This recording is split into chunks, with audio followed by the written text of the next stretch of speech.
요한복음 10장은 우리가 잘 아는 주님이 우리의 선한 목자 되신다라고 하는 말씀의 핵심입니다. 그러나 예수님이 우리의 선한 목자가 되는 동시에 또한 예수님은 우리가 본받아야 하는 목자이기도 합니다. 우리가 본받아야 하는 예수님의 목자 중에 하나는 예수님께서는 우리를 양으로 돌보시는 분이라는 것입니다. 선한 목자는 그저 양을 돌보는 것에 끝나는 것이 아니라 양들과 인격적인 만남을 갖는 것이 한 특징입니다. 팔레스타인 지역에서의 목초지가 풀이 많지 않기 때문에 또한 양떼들을 인도하기 위해서는 목자가 꼭 필요합니다. 푸른 풀밭으로 인도하는 데에 목자가 필요한 것은 맹수로부터의 보호할 수 있는 분도 목자이기 때문입니다.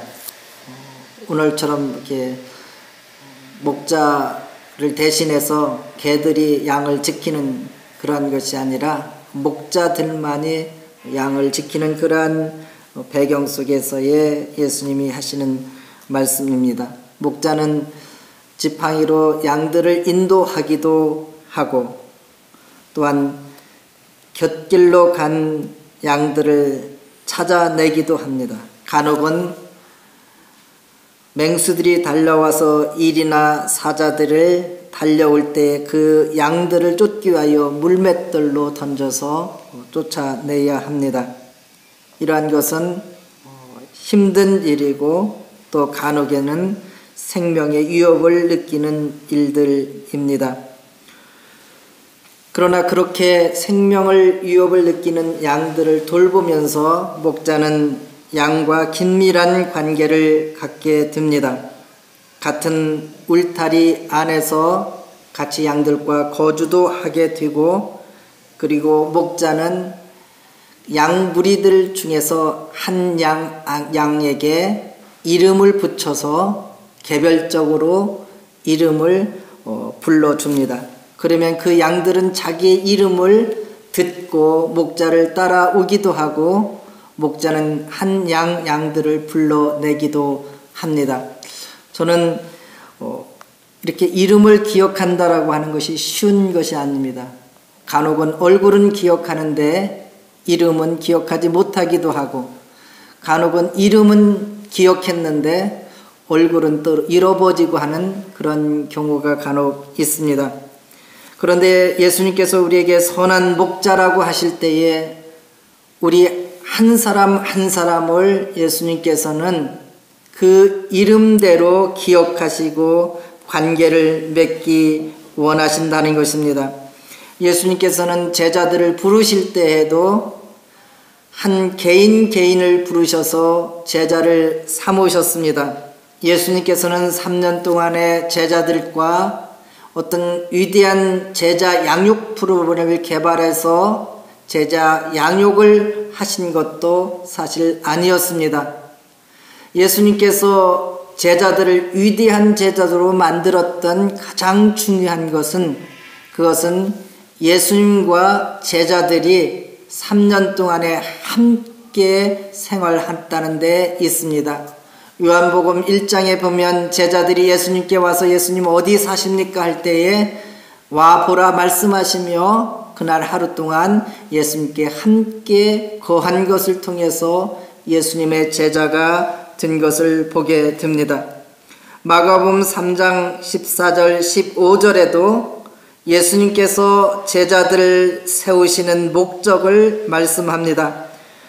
예수께서 12를 세우시고 그들을 또한 사도라고 이름하셨다. 이것은 예수께서 그들을 자기와 함께 있게 하시고 또 그들을 내보내어 말씀을 전파하게 하시며 귀신을 쫓아내는 권능을 가지게 하시려는 것이었다라고 말씀합니다.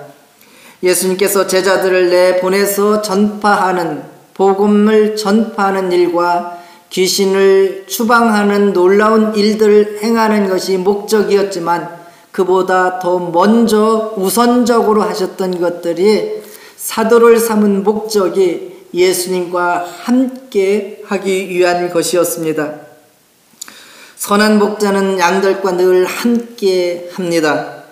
우리가 여기서 선한 목자라고 할 때 선한이라고 하는 개념은 헬라어에 두 가지 단어가 있습니다.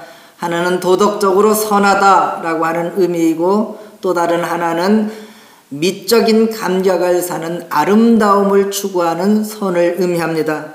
오늘 본문에 나오는 말씀은 예수님이 선한 목자다라고 하는 것은 그저 단순하게 착한 목자를 의미하는 것만이 아니라 그 삶의 아름다움과 그리고 거기에서 사랑과 그리고 자비가 함께하는 인격적인 관계를 더 강조하는 말입니다. 우리가 선한 목자라고 할 때에 우리는 의사로 비유해서 선한 의사를 두 부분으로 나눌 수 있습니다. 선한 의사, 훌륭한 의사가 어떤 의사입니까? 그것은 의술이 뛰어나서 그리고 그 의사를 효과적으로 잘 발휘해서 죽어가는 병자를 고치는 사람, 그것이 훌륭한 의사, 선한 의사일 것입니다. 그러나 오늘 본문에 있는 의미의 선한 의사는 거기에 그치는 것이 아닙니다. 훌륭한 재능과 의술을 통해서 죽어가는 사람의 심장을 다시 살아 움직이게 하는 것만이 아니라 그렇게 할 때에 사랑과 애정과 땀과 정열을 다해서 이 한 사람을 살리기 위해서 자기의 삶을 드리는 열정을 가지고 있는 의사, 그런 의사를 선한 의사, 훌륭한 의사라고 말할 수 있습니다. 우리가 예수님이 우리에게 선한 목자라고 하는 것은 예수님이 우리를 사랑하시고 우리의 인격적인 관계를 맺기 원하시는 분입니다. 인격적인 관계는 서로를 잘 알아가는 관계입니다. 오늘 10장 14절 15절에 보면 안다라고 하는 말이 계속적으로 반복되는 것을 보게 됩니다. 나는 선한 목자이다. 나는 내 양을 알고 내 양들은 나를 안다. 그것은 마치 아버지께서 나를 아시고 내가 아버지를 아는 것 같다. 나는 양들을 위하여 내 목숨을 버린다라고 말씀합니다. 여기에서 안다라고 하는 것은 그저 지식적으로 아는 것이 아니라 경험을 통해서 목자가 선한 목자라고 하는 것을 아는 것을 의미합니다. 목자는 양들을 안전한 곳으로 이동시킵니다. 그러나 안전한 곳, 더 안전한 곳으로 이동하기 위해서 간혹은 어려운 장소를 거쳐 가야 할 때가 있습니다. 그때마다 양들은 두려워합니다. 제가 어릴 때 이렇게 보면 이렇게 양을 켜봤는데 양이 가장 두려워하는 것들이 이렇게 물입니다. 그래서 조그마한 그 개울 하나도 이 양은 두려워서 건너뛰지를 못합니다. 그럴 때 이 목자가 그 양물을 인도하는 방법이 있다고 합니다. 그것은 막 태어난 새끼 양을 이 개울 건너편다 이렇게 옮겨놓는다고 합니다. 그러면 어미 양이 그 개울의 두려움을 딛고서는 벌쩍 뛴다고 합니다. 그러면 다른 양들도 다 똑같이 벌쩍벌쩍 뛰어서 옮겨간다고 합니다. 우리가 선한 목자라고 안다고 하는 것은 어떤 상황 속에 볼 때는 간혹 그것이 두려움이지만 그러나 결과적으로 경험해보면 양을 따라간 것, 목자를 따라간 것이 선한 결과를 가져온다라고 하는 것을 경험적으로 알고 그것을 깨닫게 되는 것입니다. 우리가 예수님이 선한 목자라고 하는 것은 예수님께서 그저 십자가의 생명을 드린 것에 그치는 것이 아니라 그 생명을 통해서 예수님의 십자가의 죽음을 통해서 예수님의 부활이라고 하는 사건이 일어났고 그 부활을 통해서 우리에게 생명을 주었다라는 것들을 경험하고 알게 되는 것입니다. 그것은 마치 작은 미달 한 알이 땅에 떨어져서 죽는 것 같지만 그 죽음을 경과한 후에 새로운 새싹으로 자라나면 많은 열매를 거두게 되는 것과 같습니다. 예수는 십자가에서 죽는 사건은 미랄이 떨어지는 사건과 같았습니다. 그러나 부활을 통해서 우리에게 새로운 생명을 부여하는 하나님의 능력을 나타내 보여주셨습니다. 예수님께서 우리에게 그렇게 이 땅에 목자로 오신 것은 바로 우리 자신이 하나님 앞에서 양과 같은 존재라고 하는 것을 보여줍니다. 양은 눈이 참 어둡다고 합니다. 그래서 그렇게 먼 거리에 있는 것들을 보지 못하고 가까운 것만 보게 된다고 합니다. 그래서 이 양들이 좋은 풀을 찾아갈 수가 없는 것 중에 하나는 눈이 흐리기 때문에 가까운 데에서만 집착할 때에 목자가 먼 곳에 좋은 풀이 있는 곳으로 이렇게 인도하는 것, 그것이 목자의 일입니다. 그런데 이 양들의 특징은 목자가 없으면 금방 곁길로 가고 잃어버려서 놓치기 쉽다는 것입니다. 그래서 이사야서 53장 6절은 이렇게 말씀합니다. 우리가 다 양같이 각지 제 길을 갔거늘 여호와께서 우리 무리의 죄악을 그에게 담당시켰다라고 말씀합니다. 예수님께서는 우리의 양같이 다 흩어지고 각기로 간 우리를 구원하기 위하여 선한 목자로 이 땅에 오신 것을 약속한 말씀입니다. 우리가 목자와 양의 차이가 무엇입니까? 그것은 양이 없이는 목자가 사명을 감당할 수 없고 또한 목자가 있어야 양은 살 수 있다라는 것입니다. 그런데 이 세상에는 목자만 있는 것이 아니라 양을 도독하는 목자와 같은 도독도 있다는 것입니다. 오늘 본문에 있는 말씀을 보면 선한 목자는 양과 그리고 목자선의 인격적인 관계를 가지고 서로 연결되어 있지만 강도나 도둑은 양을 알지도 못할 뿐만 아니라 양을 잡고 생명을 죽이는 사람들을 의미한다고 말씀하고 있습니다. 목자와 참된 목자와의 도둑의 차이는 도둑은 담을 넘어서 오고 목자는 문을 통해서 들어와서 양들과 교제한다는 것입니다. 유대 그런 땅에 지역에 보면은 이렇게 바깥에 나갔을 때에 이렇게 돌담을 쭉 사서 그렇게 양 우리를 만들기도 하지만 또 집에 이렇게 양우리를 만들고 문을 이렇게 닫았을 때에 닫아놓고 문지기가 그 열쇠를 보관해서 목자가 언제든지 그 문지기한테 열쇠를 받아서 열기도 하고 닫기도 한다고 합니다. 그런데 이 도둑들이 들어올 때는 문으로 들어오는 것이 아니라 담을 넘기 때문에 담 주변에다가 목자들이 이렇게 가시덤불 같은 거를 이렇게 얹혀놔서 들어올 수 없도록 그렇게 했다고 합니다. 우리가 목자와 그리고 강도의 차이는 목자는 직접적으로 문으로 들어가서 양들을 만나고 양들과 교제합니다. 그러나 목자가 단순히 양들과 교제하는 데에서 그치는 것이 아니라 자기의 삶을 줌으로 양들을 더 풍성하게 하는 것을 원한다는 것입니다. 오늘 본문의 9절 10절의 말씀으로 나는 그 문이다. 누구든지 나를 통하여 들어오면 구원을 얻고 드나들면서 꼴을 얻을 것이다. 도둑은 다만 훔쳐서 죽이고 파괴하려고 오는 것뿐이다. 나는 양들이 생명을 얻고 더 넘치게 얻게 하려고 왔다라고 말씀합니다.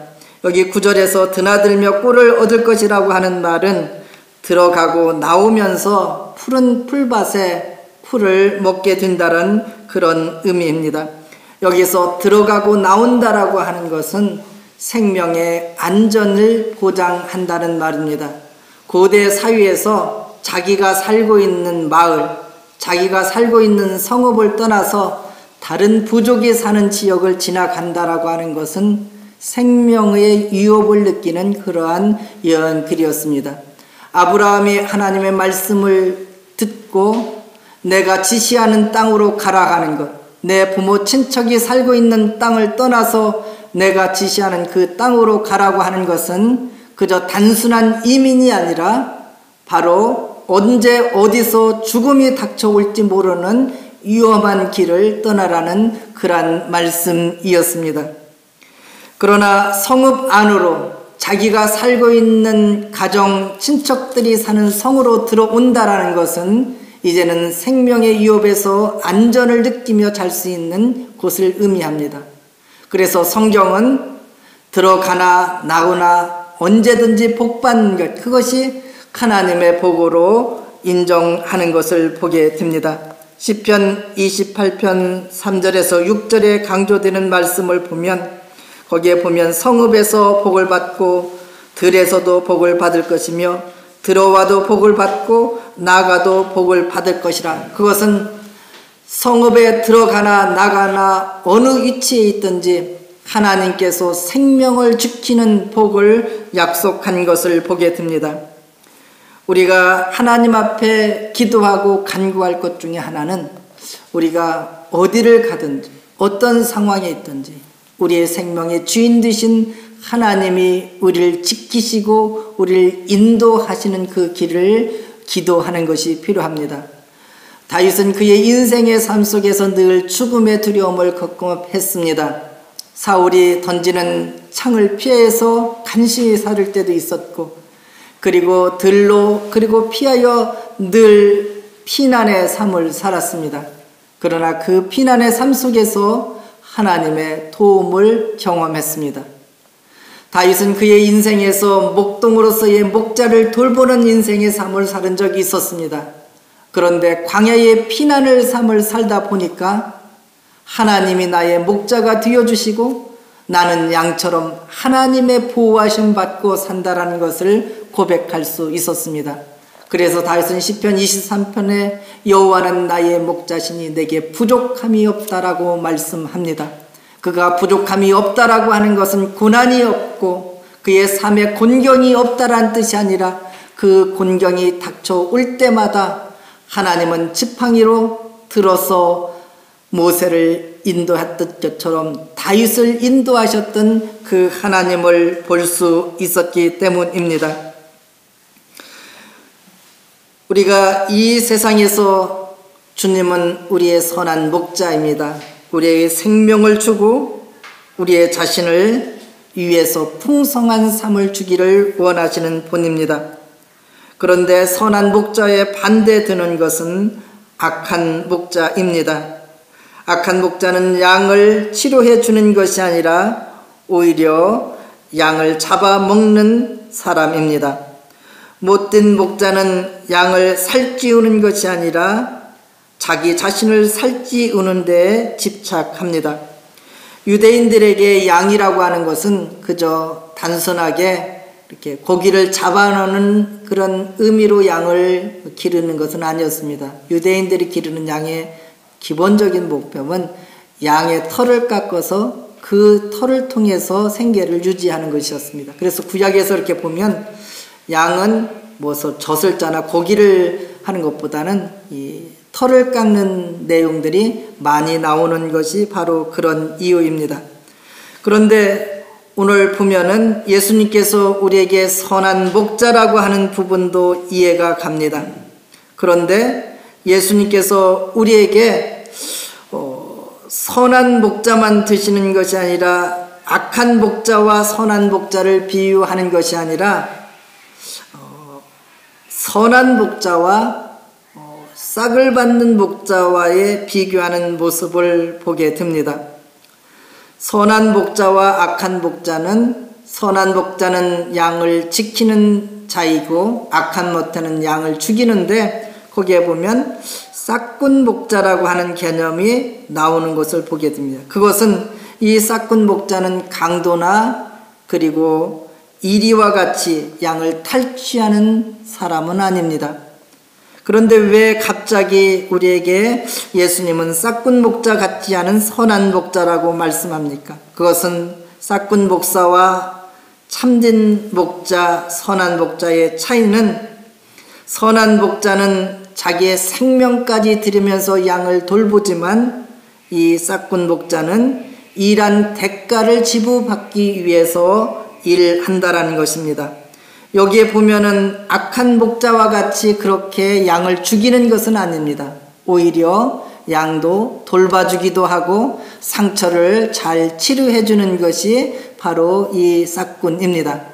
그러나 평상시에는 자기의 모든 것들을 다 희생하면서 양을 돌보는 것처럼 보이지만, 그러나 목숨의 위협을 느낄 때에 선한 목자와 싹군 목자는 구별이 듭니다. 선한 목자는 자기의 목숨을 아끼지 않지만 싹군 목자는 자기의 목숨을 두려워서 떠나는 것을 보게 됩니다. 우리의 인생에도 왜 주님께서 이 말씀을 하셨을까요? 그것은 예수님께서 우리에게 선한 목자라고 하는 것을 보여주시고, 또한 우리도 선한 목자의 삶을 살기를 원하셨다라고 생각합니다. 우리의 인생에서 주님은 우리에게 선한 목자이십니다. 그리고 간혹 우리는 우리의 인생의 삶에서도 다른 사람에게 선한 목자의 삶을 살아야 합니다.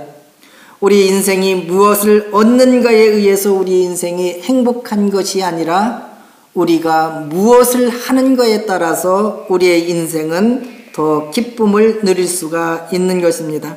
한 건축 설계사가 건축 도면을 그리면서 그 도면을 그리는 것을 통해서 돈을 벌기 위한 목적으로 그렇게 도면을 그린다면 그 도면 속에서는 단지 돈을 벌기 위한 작은 지도에 불과할 것입니다.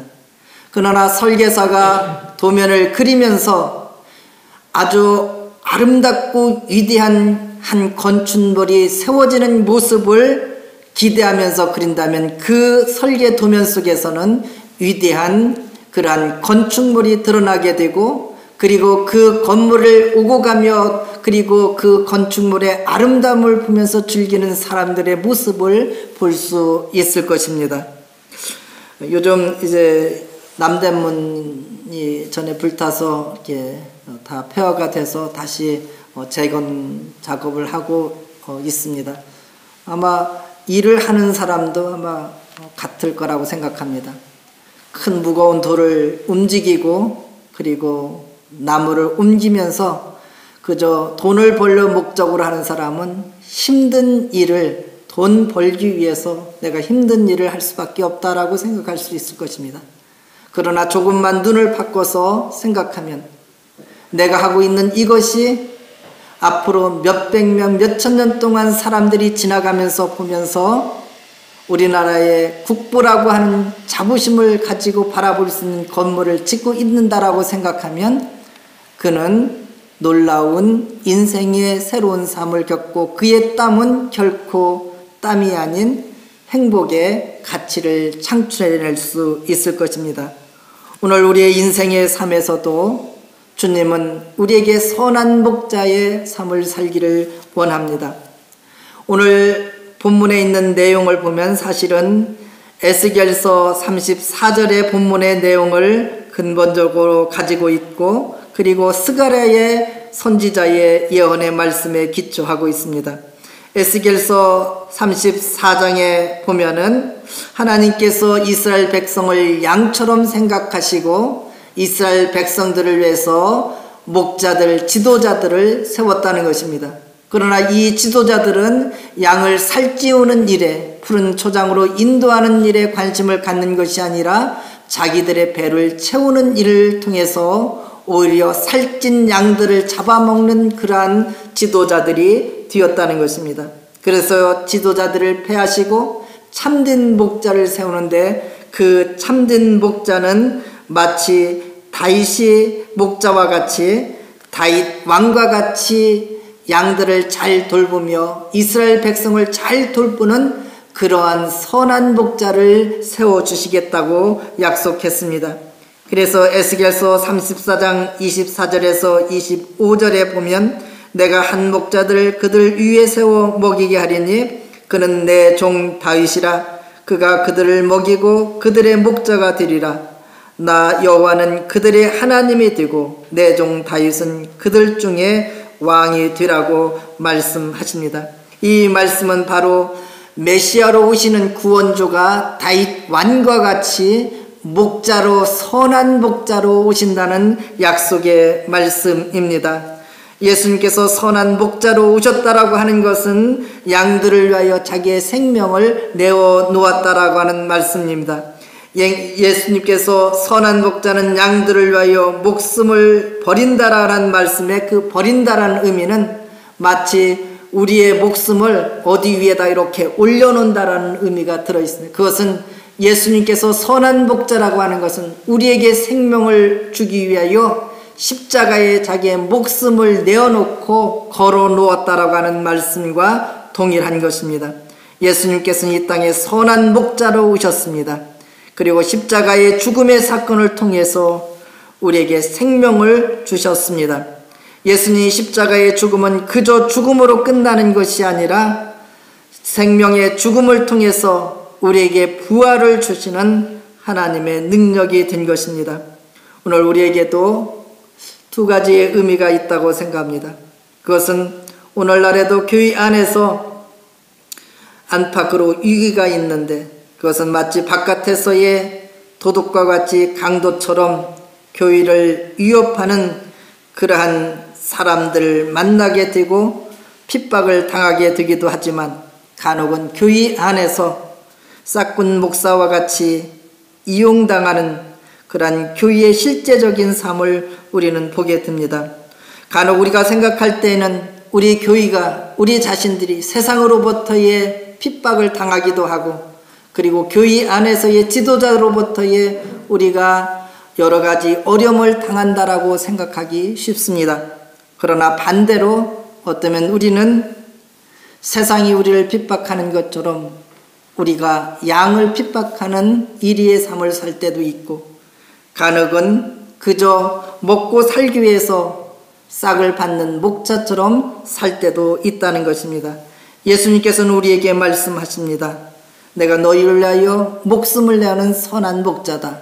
너희의 삶 속에서도 선한 목자의 삶을 살아야 한다.